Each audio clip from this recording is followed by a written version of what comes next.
There was a great Rav who lived a number of centuries ago. His name was the Duvne Magid. He was able to convey rather complex ideas through a parable by telling a story.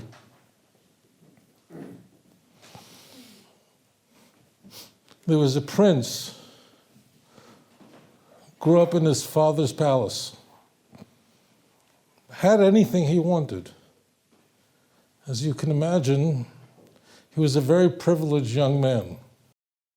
But there was one thing that he craved deeply, and that was freedom. His father was very worried about him. He was, after all, the heir to the throne. And his father never allowed him to leave the grounds of the palace, never had a moment to himself. And he could see from where he slept every night, from the window, he could see a beautiful forest in the distance. He had never been there. He could only gaze at it, wonder what it would be like to be there. And he devised a plan, how he would have a moment to himself in a forest that he can only dream about. He knew when the guards changed in the very early morning, and he created a distraction, and he was able to escape. And he's walking through a forest, and he by himself, and just looking and wondering, and he noticed that there's a tree, and on the tree there was an archer's target. You know what an archer's target? I'm sure there are many hunters here, you know. It's a concentric circles, each one a different color. And clearly, someone had already been there. Why? There was an arrow shot into it. And not only was an arrow in the target, but the arrow, whoever shot it, a perfect bullseye right in the center circle. He thought to himself, wow, whoever took this shot is a very, very skilled archer. Thought about it, and he kept walking. He didn't walk that far, and he comes across a second tree with a target on it. Again, an arrow was in it. It was a perfect bullseye, 2 in a row. My father's best couldn't shoot this way. He must be very, very skilled. And he keeps walking, and you can figure out where this is going. A third tree, fourth, fifth, each one perfect bullseye. He comes to the 10th tree, and there's a big fat fellow underneath it. With a bow in his hand, he runs over to him, "Sir, are you the one who shot all these perfect?" And the guy proudly says, "I am." He said, "I'll tell you the truth. I don't know anyone in my father's own circle, his own security team. His most elite forces can't shoot this perfectly. How do you shoot with such perfect accuracy?" Now, as the prince is going on, and he's stunned by this, the fat man begins to laugh. That laughed. He's laughing and laughing and laughing. And the prince finds this to be a rather strange response. And he asked him, "Sir, why are you laughing?" He said, "Young man, let me explain to you how I do this. The first thing I do is I take an arrow and I shoot it into a tree. And then I paint a target around it."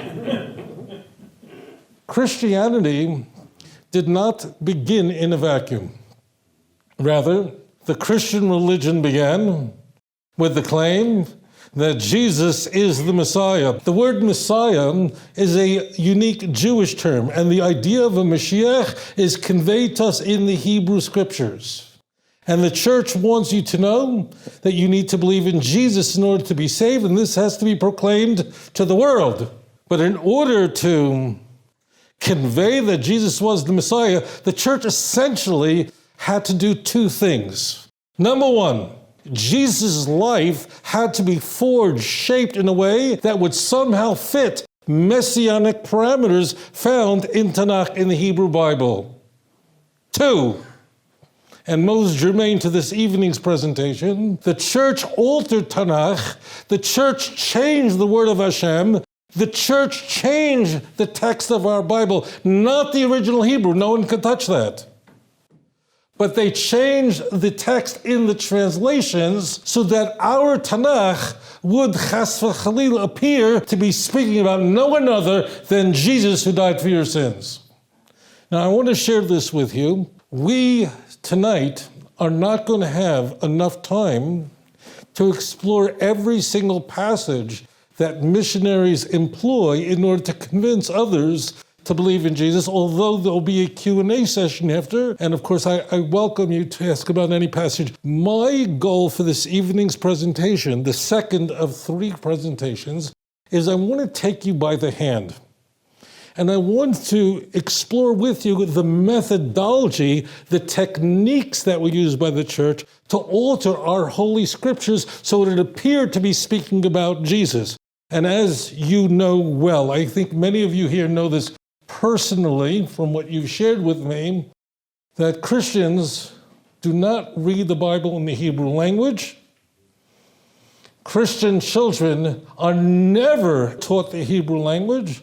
A Christian grows up in Houston, Texas, grows up in Los Angeles, grows up in Denver. It doesn't make a difference. He grows up in Geneva. They're not taught Hebrew.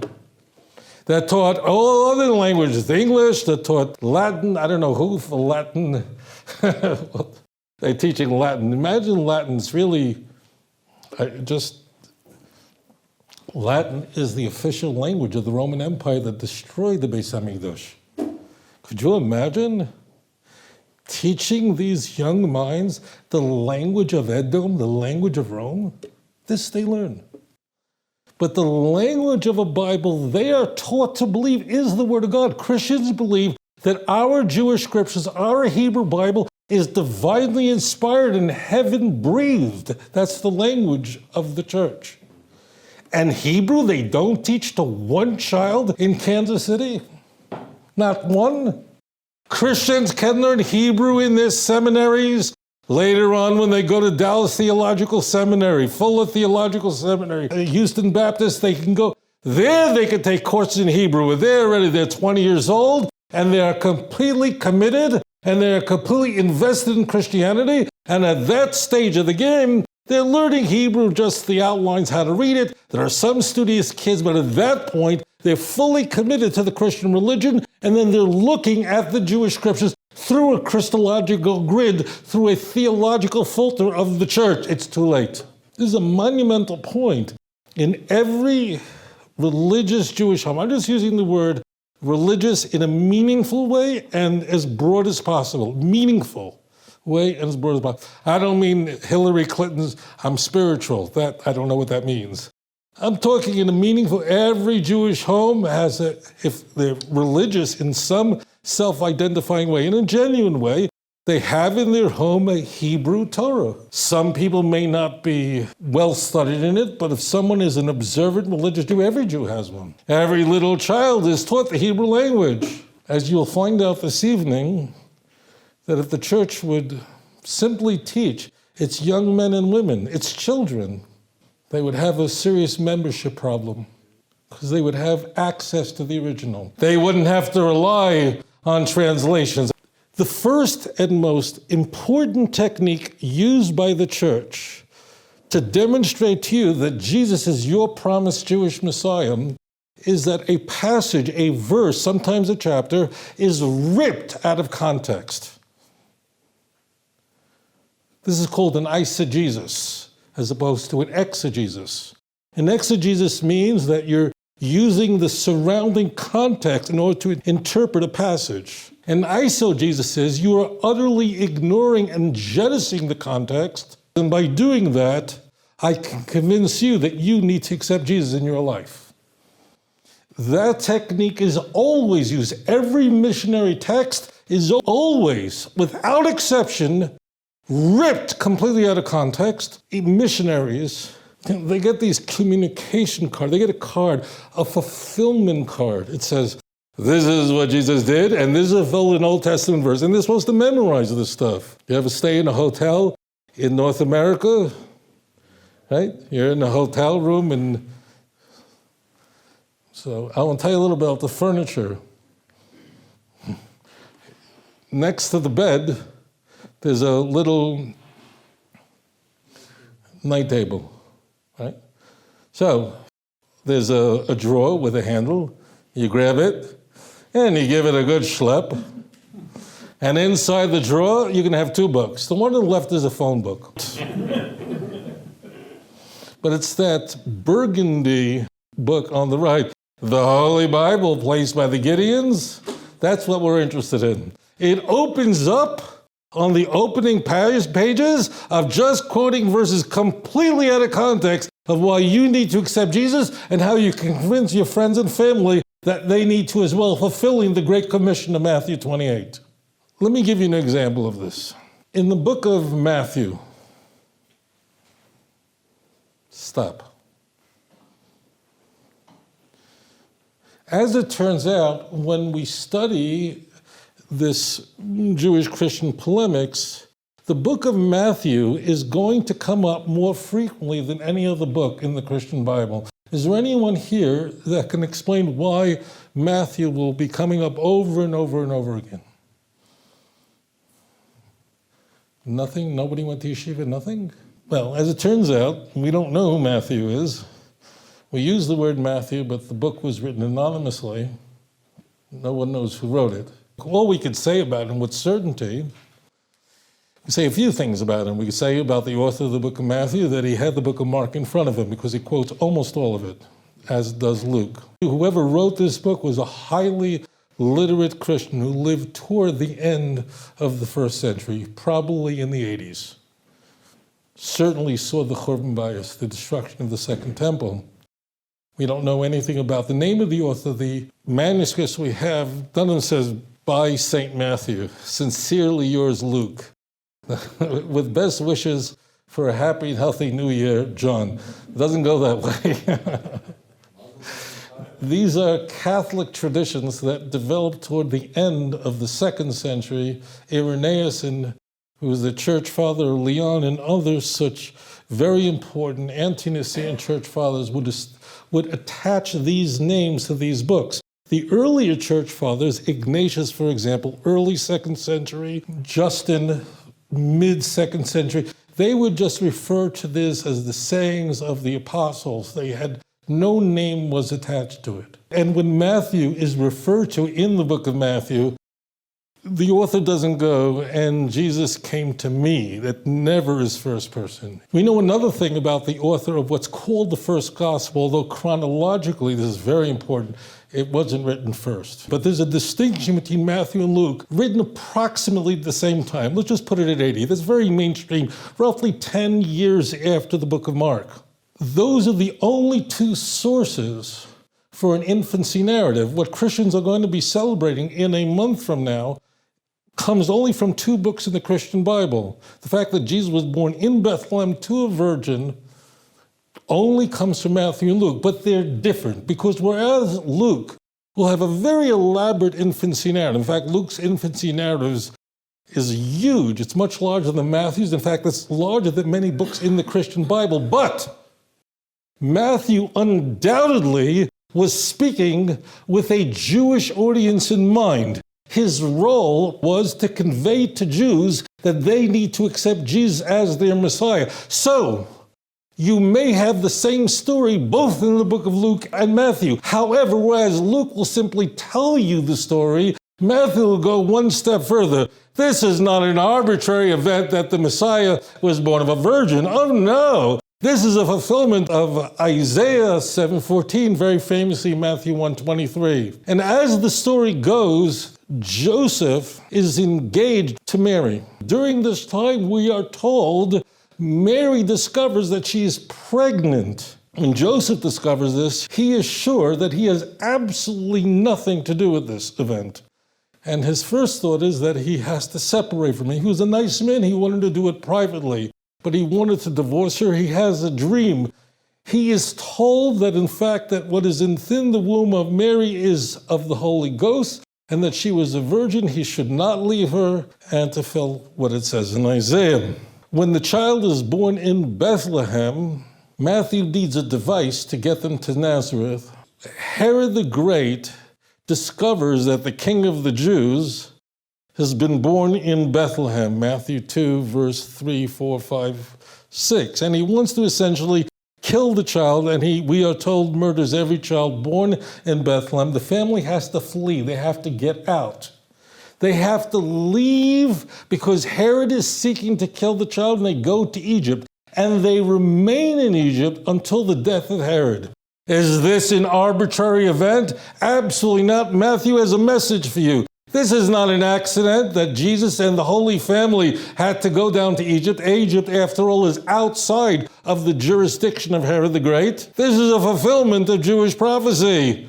And when they departed, behold, the angel Lord appeared to Joseph in a dream, saying, "Arise, and take the young child and his mother, and flee to Egypt. Be there until I bring you word, because Herod is seeking the young child to destroy him." When he arose, he took the young child and his mother by night and departed into Egypt, and was there until the death of Herod, that it might be fulfilled, which was spoken of the Lord by the prophet, saying, here is the quote, "Out of Egypt have I called my son. Out of Egypt have I called my son." Here we have an open prophecy. And this comes from the book of Hosea, Sefer Hosea. To give you a sense of chronology, the book of Hosea was written roughly 7 centuries before the Christian era. Was written roughly 2,700 years ago. Hosea was a contemporary of Isaiah. He was actually a little older, but they lived at the same time. Amos, Micha, they lived at the same time. Hosea, Matthew wants you to know, 700 years before this event, foretold that the Messiah was going to be called down to Egypt. Out of Egypt I call my son. Are you willing to accept Jesus in your life today? If you had a Christian study Bible, it would tell you that this passage is quoted from the book of Hosea, chapter 11, verse 1. Any Christian Bible in the world will tell you in a tiny little footnote, it's a very, very small footnote, would tell you need like an electron microscope to see it, but it'll be there, that Matthew is quoting from the book of Hosea, from Sefer Hosea. And I want you to know it's really there. However, Matthew, the author of the first gospel, does something very striking. What does he do? For some reason, he only quotes the last clause of that passage. He only quotes the last comma. He only quotes the last part of the original text in the book of Hosea, chapter 11, verse 1. And the question is, why? Why would the author of Matthew feel compelled to only quote the very last part of the pasuk of the passage from the book of Hosea? And as you will see in a moment, my friends, whoever wrote this book had no choice. Whoever wrote the book of Matthew had no choice. He had to quote only the very last part of the original verse from the book of Hosea. Why? Because if he would have quoted that verse in its entirety, every reader of the book of Matthew would know immediately that this verse has nothing to do with the Messiah. It has to do with something else entirely different. Hosea 11:1. Let's read the passage, but in context, not the way it appears in the Christian Bible. When Israel was a child, then I loved him and called my son out of Egypt. Ladies and gentlemen, is this passage from the book of Hosea really referring to the Messiah, as Jews for Jesus and chosen ministries and all our other good friends would have us believe? No. What is this verse really referring to? The children of Israel, the Bnei Israel. But because as our prophets of blessed memory refer to the children of Israel frequently in the singular. Why? Because we not only have a singular history, but we have a singular promise and a unique destiny together. Frequently, Klal Yisrael referred to in the singular as God's firstborn son, Exodus 4:22. And what will the church do with it? It doesn't want you to think it's talking about Israel. You do the same thing in Isaiah 53. Completely ripped out of context. And therefore, if you only hear, out of Egypt have I called my son, it sounds like it's talking about the Messiah, God's son, God's firstborn son. So all you have to do is take a passage and you surgically remove the last part, jettison the first, hope no Christian looks it up, and generally they don't. I'm not saying they never do, but generally they don't. And suddenly you have a brand new passage. You have a brand new message. How do you change the word of God? How do you alter the message conveyed to the prophets of blessed memory? And if you're going to engage in this kind of chicanery, you think I'm going to get baptized? You think I'm going to destroy my relation with my God and my people, my eternity? How do you play games? It's also misapplied. The text is referring to not an entrance into Egypt. The original passage, out of Egypt have I called my son, is referring to unambiguously to an exodus from Egypt. Whenever you are engaging in a conversation with a missionary, don't have to worry. Don't have to be afraid.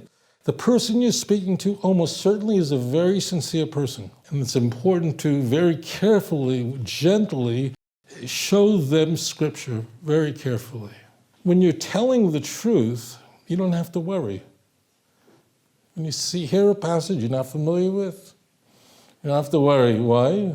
Because you're telling the truth. I want to read a verse to you. A caution light. This passage in a Christian Bible will appear as Psalm 22, verse 16. In a Jewish Bible, it would appear as verse 17. It's this very same passage. Okay? I want to read Psalm 22, 16, and then 17 parentheses. This is the King James Version. For dogs have compassed me. The assembly of the wicked have enclosed me. They pierced my hands and my feet. Ladies and gentlemen, be honest. Who does that sound like it might be talking about?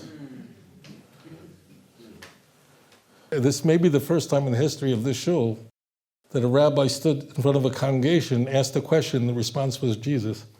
It may not, I don't know, but I have that sneaking suspicion. Okay, what I'd like to do is read that exact same passage, but how it appears in a typical Jewish translation. And now we're looking at Psalm 22, verse 17. For dogs have compassed me, a company of evildoers have enclosed me, like a lion they're at my hands and my feet. Who is that speaking about? Exactly. Now, I just read the exact same verse to you as it appears in a Christian Bible, and then it appears in a typical Jewish Bible translation. When I read it to you the first time, I asked you, who does that sound like I was talking about? Everybody's going, Jesus. And I read it to you the second time, and there was just no answer. I don't know. Could anyone here share with me, what is it about the first reading that sounded a lot like Jesus? What was it about the first reading that sounds striking? Pierced. They pierced my hands and my feet sounds rather Christological, sounds exactly like a crucifixion. What's going on here? What the church did was, the speaker is King David. Psalm 22 should make you think about a whole series of chapters that are introducing the famous Psalm 23. Mizmor LeDavid. It's very beautiful, right?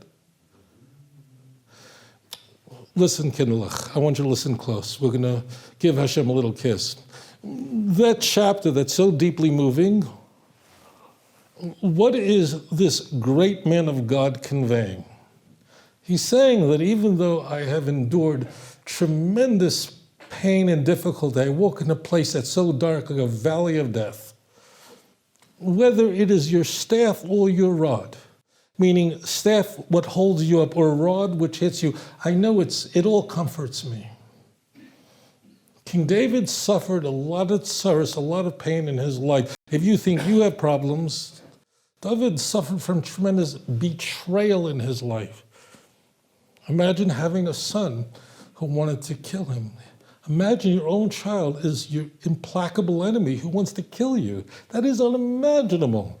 That is not on the level as my daughter hasn't called me in 6 days. King David had suffered the worst pain in his life, betrayal over and over again.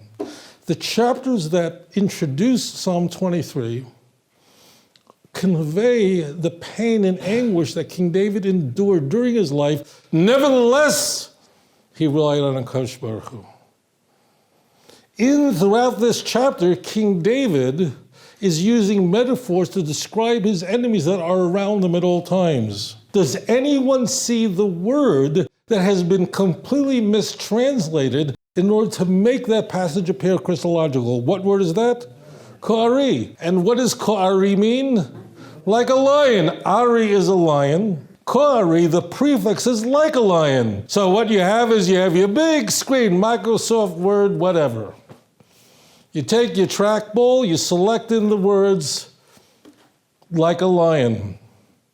White letters on a blue background, delete it, they disappear. You then type it instead, they pierce, and suddenly you have a brand new message. How do you play with my Bible? How do you alter the text? And if you're going to touch my scriptures, you think I'm going to get baptized? Who engages in such chicanery? I don't know if you realize, if you are sitting here tonight and you're an observant Jew, and someone comes over to you and says, on Shabbos, every Shabbos, you stop working. Why? Why do you put on tefillin every day?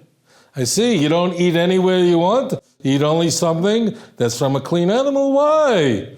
I'm sure a chazer, a pig, I'm pretty sure it tastes good, right?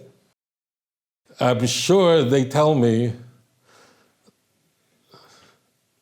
Sometimes I ask people who have become religious in their adult life, who have converted to the Jewish faith, and I ask them, what was like the most difficult thing?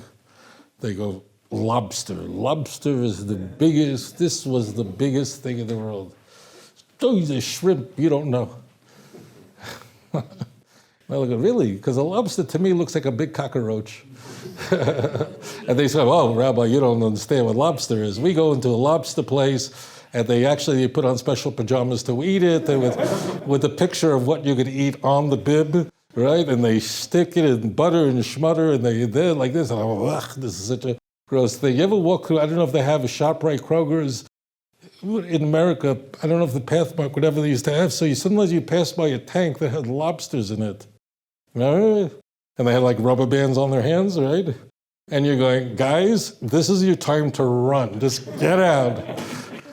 Like if you could just for right now understand English, this is really, you are invited to dinner, but as it turns out,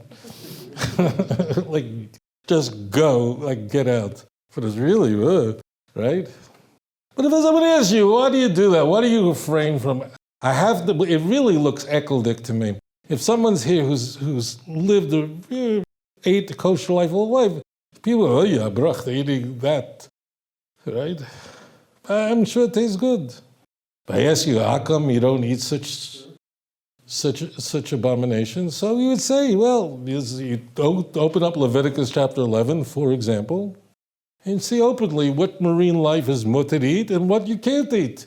That's it. No one took anything out of context. You don't have to cut out. It's very simple. Why do you keep Shabbos? I'll show you here's where it tells you everywhere, all over the place. This, incidentally, taking the word Khari, just means like a lion. That word appears all over Tanach. Just be ready for this. Some Christians will say to you, they feel offended by this. You got to know that. They feel offended by this because they're loaded for being offended. Because the Gospels are stories. The theology in the New Testament is found in predominantly the letters of Paul. 13 letters are attributed to him. 7 of them are indisputably from his hand. The book of Hebrews is also front-loaded with theology. It's unlikely that Paul would have written it, but whoever wrote Hebrews, Paul would have been very proud of him. As it turns out, this changing of the word Khari, first of all, that word appears many of the times in Tanach. Lions are all over the place. Khari, Khari, everywhere. And if you looked up any other place that word Khari appears in a Christian Bible, how do they translate it? Like a lion. Only here pierced. I wonder why. You can look up that today. You have the software online. In the old days, I had to use a concordance. You had to use these big, thick books. Look it up. Any other place this word appears, like a lion. Only here pierced. What are you doing? Is this a game? And what's very striking about this alteration, I want to retract the word alteration. This raping of our text, that is the right word. The Hindus don't do this kind of stuff. This took place somewhere in the 2nd century because it doesn't appear anywhere in the Christian Bible. They didn't think of doing that one yet. It wasn't contrived yet, and every Christian has to answer the question. If it really says they pierced my hands and my feet, you want me to believe that the writers of the Christian Bible, their understanding of this passage in Psalm 22, as saying they pierced my hands and my feet, and they went, no, I know it says that the Messiah's hands and feet are going to pierce, but we're not going to quote it anywhere in our writings. Inconceivable. No sober mind could have believed such a thing. And when I say that to Christians, they're very surprised. They go, really? I thought for sure it must be. Paul, Romans chapter 1, the crucifixion is everything. Paul just didn't think that verse was important enough to mention. This is a contrivance that was developed about 100 years after the writings of the New Testament. How do you play with my Bible? So here's technique number 2. Change the meaning of just one word, and you have a brand new message. We return back to Matthew's infancy narrative. Eventually, Joseph gets wind of the fact that Herod the Great is dead. But Herod the Great is not given that title because he was a big tzaddik. He was really out of his mind. He was a brilliant builder. Brilliant. But he was really, for good reason, he was hated by everyone. His son, Herod Archelaus, who replaces him in the year 4 BCE, he then becomes the tetrarch of Judea. Another son is given authority in the north. He's crazier than his father. He was really mature. He was really in God's today. He was such a nut job. The Romans fired him because he was too crazy for them. So Herod the Great dies in the year 4 BCE. In Matthew's view, therefore, Jesus was alive before that because they're contemporaries. Remember what I told you. So according to Matthew, Jesus is born around the year, let's say just 6 BCE. We always found it odd that according to Matthew, Jesus was born 6 years before Christ, but that's a different lecture entirely. Luke has it differently. Luke has Jesus' birth with when Herod Archelaus is removed by the Romans for just like he basically just slaughtered everyone on the temple, the Jews in the temple, just massacre. Quirinius, who was the governor of Syria, was then put in to govern where we are right now in Yehuda. That happens in 6 CE. We know exactly when that happened. And therefore, Matthew and Luke have Jesus born around 10 years apart. Joseph is informed that Herod the Great is dead, and the threat is now no longer there. And you can go back, but don't go back to Judea. Why? Because there's a Meshiggah even greater than Herod the Great, his son. But rather, go up to the Galilee, the northern Galilee, to Nazareth. Is this an arbitrary event that the Messiah is supposed to come from Nazareth? I mean, after all, today, Jesus is called Jesus of Nazareth, not Jesus of Bethlehem. No. Matthew wants you to know that there's a passage in the Jewish scriptures that foretells that the Messiah is to be from Nazareth. Going to the end of Matthew 2.